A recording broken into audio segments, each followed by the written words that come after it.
রাধে রাধে বন্ধুরা, তোমরা সবাই কেমন আছো? আশা করছি সবাই খুব ভালো আছো। আজকে বৃহস্পতিবার, এখানে দেখো লাড্ডু দিয়ে ঠাকুরকে ভোগটা দিয়ে নিয়েছি।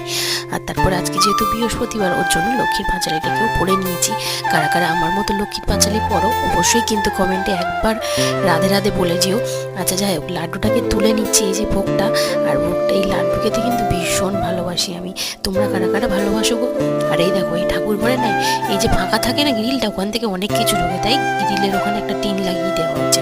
সন্ধ্যেবেলা একটু পরিয়ে নিয়েছি, আর খাটটা এত নোংরা হয়েছে যে বলে বোঝাতে পারবো না। তাই এখানে দেখো ভালো করে খাটটাকে পরিষ্কার করে নিচ্ছি। আর এই পরিষ্কার করার পর কি সুন্দর লাগছে না, চকচক করছে না দেখতে? তোমরাই বলো কেমন হয়েছে। আর তারপর আজকে ঠাকুরকে সন্ধ্যেবেলা পিঠে করে দিয়েছিল মা, তাই একটু পিঠেটা গুড় দিয়ে খেয়ে নিলাম। মোটামুটি ভালোই হয়েছে, কিন্তু মা করেছে বলে কথা ভালো না হয়ে থাকতে পারে। তো যাই হোক, এখানে দেখো শিম আলু ভাজা, আর রাত্রেবেলা রুটি করবো বলে এখানে রেডি করছি। আজকের মতো এখানেই ব্লগ শেষ করছি, টাটা।